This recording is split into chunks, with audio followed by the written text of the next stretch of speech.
I've been a volunteer with Little Buffalo Festival for 36 years. The festival this year is 36 years old. It started really as an idea that came out of a lawn party that was held by the Brackraches, a local family who live about a mile from the park. And they were having a party at their house, and they had a performer, Camille Ursi, who is a well-known regional flamenco dancer and teacher, up at the party. And they felt that, oh geez, it's just too bad not more people could see this. And this discussion round and round led to a group being formed to see about doing a festival that would be a public event. I was lucky enough to be asked to be part of the committee that was going to do the music at the festival.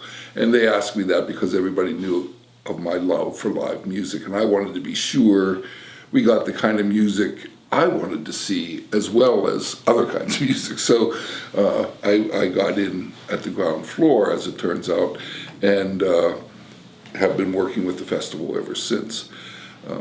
It's grown from, like I say, kind of a backyard idea to a county institution now, where we have an event that is free to the public and just filled with opportunities for people to do art, experience art, and see things that they might not otherwise see artistically.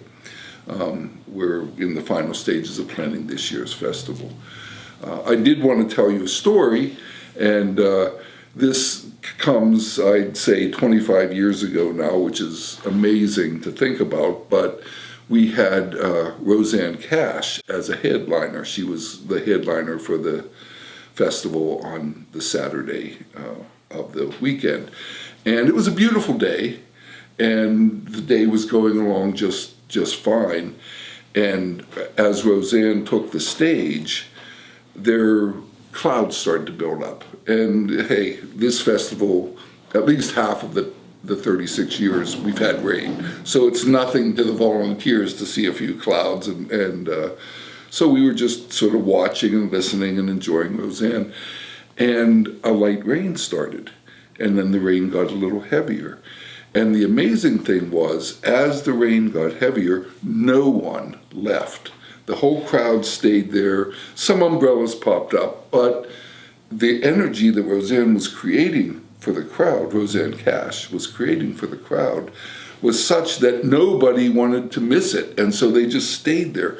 Well, I was doing stage management, so I was kind of backstage looking out at the crowd, kind of over Roseanne's shoulder, and I saw coming down the lake this roiling dark cloud. It turns out it was a straight line microburst that was actually coming down Little Buffalo Lake, or Holman Lake as they call it. And as it came to the dam, the festival itself happens below the dam in the historic part of the park where the stage was built. As it came down, it built up a water wave in front of it, which actually splashed up over the dam and came down and landed on the crowd, just splashed, soaked everybody. I mean, anybody that wasn't wet already was at that point. Roseanne, she was playing a song and she was not stopping. Her husband, who was a backman for her, was panicking. And I could see that we could have a problem if that water continued to come, and she's playing an electric guitar. So as stage manager, I just made a decision, went out on the stage, put my arms around her waist, lifted her up. She continued to play the guitar as I carried her off stage, with her husband coming behind me saying, "Thank you, thank you, thank you." We took her off. The microburst came over the dam.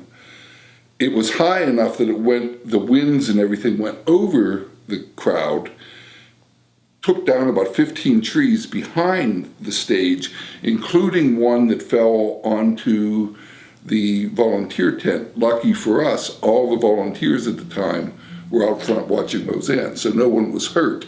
but there was some damage, and I do remember we were running around trying to see what did we need to do to get the people out of the park, because we were concerned. The back road that we used to bring equipment in, we thought, well, maybe we'd have to use it if the front road was blocked. So we went back to look, and there was a tree across the road, maybe about that big around. And I said, oh, hold on for a minute, I'll go out and move it. And I ran up to that tree, and I put my arms around it. Then I realized, this is a tree. There's no way I could move this thing. It took chainsaws to open the road. But the main road was clear, and we were able to get the people out of there safely. It was quite an experience. The volunteers call that the Buffalo Blast.